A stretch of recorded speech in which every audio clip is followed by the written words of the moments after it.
Well, guys, with the Fed basically putting the market in a complete vice grip after the meeting yesterday, there's going to be a lot more stocks than usual that come into focus for me over the next month in regards to buying stocks. And this is great news for us long-term buy and hold investors because we get more time and more stocks to add on a significant discount that will make us a lot of money over the long run. So this list is actually a little bit longer than it normally is, and I'm going to give you some other stocks beyond just the ones that I know are going to hit my targets, but that are a little bit beyond my price target right now, but are close and might actually fall into that range during this month, although I would consider these kind of the maybe category. So I'll give you the definitives and the maybes as well. So a lot to get into, guys, but just remember up front, these are the stocks that are on my watch list. These are the stocks that I think are the best value right now in regards to where I have their valuation. And remember, I'm kind of looking out 3 to 5 years from now. I'm not looking at what's the best trade, what's the best anything else like that. I'm looking at what's the best buy right now, today, at a great valuation 3 to 5 years from now. There's actually 15 on my list, and no, unfortunately, there's not a stock like Meta in the 80s. I wish that there was, but that was kind of a once in a decade opportunity. But these are absolutely the stocks that I think are the best deals right now for my plan, my portfolio, my needs as an investor. So let's get the easy one out of the way first, and that would be PayPal. And you guys know I've been talking about the stock for a very long time. It has gone absolutely nowhere for the past year. It's just been a tough road ahead completely for PayPal. Now click this video right up here if you kind of want a more detailed analysis on PayPal, kind of what more of the bull thesis is, what some of the financials are, what some of the future projections are and such. But in regards to the stock itself, it basically needed two things to get running. And the first would be the new CEO coming in and kind of delivering his vision, which we actually have the new CEO named. We don't know quite what his vision is yet. So we have to kind of wait and see on that one. So we kind of have kind of one. And then the other one being fintech getting out of the doghouse, which clearly is not going to happen anytime soon, it seems, especially with the Feds looking to hold rates higher for longer than a lot of folks expected, not longer than we expected here. We've been talking about that the Fed's going to hold the rates, we've thought all the way through 2024, or at least to 2024, maybe even longer for a very long time now. So that's not a surprise to us, but to a lot of Wall Street, it is a surprise, which means some of that money may not flow into fintech as quickly as we think it should. So bottom line with PayPal, as a long-term buy and hold investor, not a trader, there may be a trade there, I have no idea.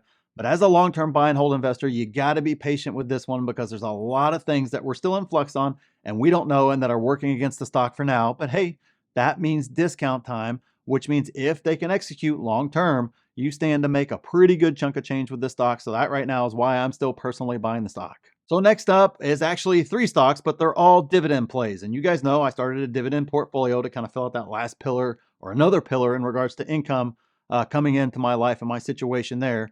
But when you're looking at these type stocks, they're old man style stocks. They move like the Titanic, they're slow, and they've been overvalued for a really long time, but they're finally starting to come into focus here. And actually more and more of them are starting to come into focus here. So there's actually some new ones as well that we haven't discussed on this list. So the first dividend stock would be 3M. And guys, this is just a staple.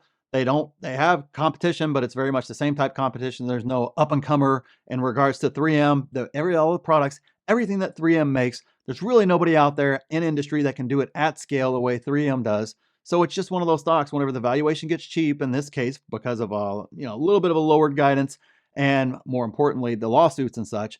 And by the way, they get sued all the time. So it's not unusual for somebody that produces the type products that they produce at scale. Basically, we're getting a discount for short-term headwinds. And these type opportunities don't come up often in these style stocks. They're generally pretty boring, not a whole lot going on. So I'm going to continue to take advantage of this stock at its current price because I already own it. I've owned it for a long time. However, there's no reason when I'm trying to build out a dividend portfolio that I won't want a great performer, a steady stock over the long term. And hey, if I get a little bit of share price appreciation too, great. If I don't, that's okay too. I'll happily take the dividend for 3M. So next up would be Walgreens. And again, keep in mind that I am not buying this stock for share appreciation. I'm buying it for the dividend and looking at that dividend yield starting to approach 10% now, which is absolutely crazy. You can see why I think I'm willing to take on the risk with the stock. It absolutely has risk. It has business problems. They have issues. Obviously, the CEO being ousted is, we can call it what it is. Something went on there. Either the board wasn't happy or the CEO wanted to go in a different direction and the board said no, and they couldn't resolve their differences. Who knows at that stage? But all I know is that the chairman of the board owns a lot of Walgreens stock, and I'm pretty sure he's enjoying that dividend yield too. But more importantly, if he decides to maintain that yield, a lot of money is going to flow into that stock, especially if, considering, all right, yeah, great, treasuries are paying, 5.5%, whatever the heck they're paying right now. But the Fed has said they're entering the end of their rate hike cycle, which means treasuries aren't going to pay much more. And if they keep that dividend level at 9, 10%, whatever the heck the final number ends up being, whenever the stock finally bottoms, you're going to be looking at a very, very attractive investment for investors, especially investors looking for safer assets. So do not get me wrong, it has a lot of risk. There's a lot of downside risk. We could see this price get a lot lower. We could see the dividend cut. There's a lot of different risk in there. But for me, in regards to my dividend portfolio, I have a lot of safe plays in there, but Walgreens is not one of those. This is definitely one I'm kind of rolling the dice on a little bit. So you need to be aware of those risks and take them into account. And the last dividend stock we're going to talk about before moving on to the other stocks is Coca-Cola. And guys, I don't think I need to say anything else about it. It's a Buffett favorite. It's a steady performer. It's just a great stock all the way around. Very, very steady. They continue to grow, not like at crazy growth rates, so don't get yourself twisted all up in that. The point being, it's basically a staple in life now across the world. So it's not going to 10x for you, but it's a great dividend performer that is finally coming back down close to fair valuation. So don't be surprised if you see me start buying whenever we actually get down to that fair value range. And if we do get it undervalued, I'm going to happily add to this one very heavily. All right, so we have our list of maybes coming here in just a second, guys. We'll get there, I promise. There's even more there, but we got to get to the last stock first, and that would be SoFi. Another stock that you've been able to buy in the 4 and the 5s for over a year now, and it finally had a big run up, but it is starting to creep its way back down. And unfortunately, in the given situation right now, I think Wall Street's going to go a little bit risk off, which means we could see further downward trends in regards to SoFi. And I don't see anything negative at all in regards to the stock outside of the stock price action itself. They continue to perform quarter after quarter. They continue to add new products. Just everything about the company, management's clicking on all cylinders. Everything is working in regards to the stock, except for the fact that they're not profitable yet, which I know is coming. I know, slow down. But right now, Wall Street is looking profitable, not profitable. Oh, and by the way, you're also fintech, which is in the doghouse. Great. That's just kind of a double whammy, but that just means a larger and larger position we can build out at really, really cheap prices. So for me, I'm absolutely looking to add more shares of SoFi, but I don't expect to get a big return on it anytime soon.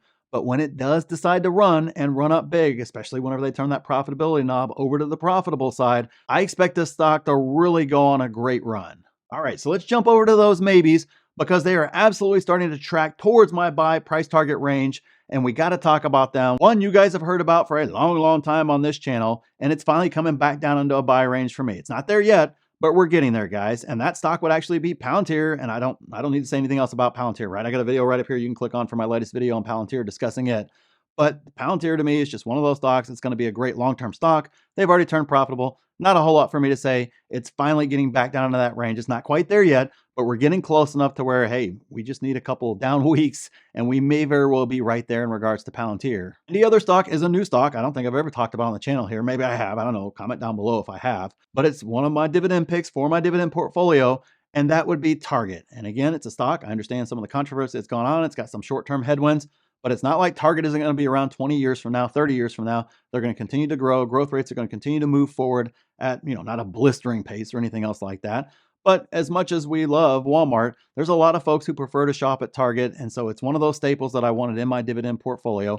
And it's starting to get back down to fair value. Not there yet, not as close as some other stocks are, but it is inching closer and closer towards what I consider fair value for the stock. And at that stage, I'm going to be willing to start buying that stock if we get there in the next month. And remember, if you want to see all those buys in real time, you want to see my watch list complete with price targets for all those stocks as well, you want to take 5 courses for free, use that stock analyzer tool for free to help out analyzing with these stocks. You want direct access to me, slide into my DMs, jump on our Q&As. You want to jump on any of our live streams that we do. You want to see 3 to 5 videos a week that I don't post here on YouTube or anywhere else. They're just exclusive for the members there. Of course, I'm active in the Discord. We have tons of 6, 7, and 8-figure investors in that Discord now, helping each other out, creating a family, kind of creating a bond there, and helping us all become better investors. Make sure you check out the pinned comment and see if a membership's right for you. And click this video here if you want to see my exact plan for this market, since you already know what I'm buying. So thanks for watching, and we'll see you in the next one.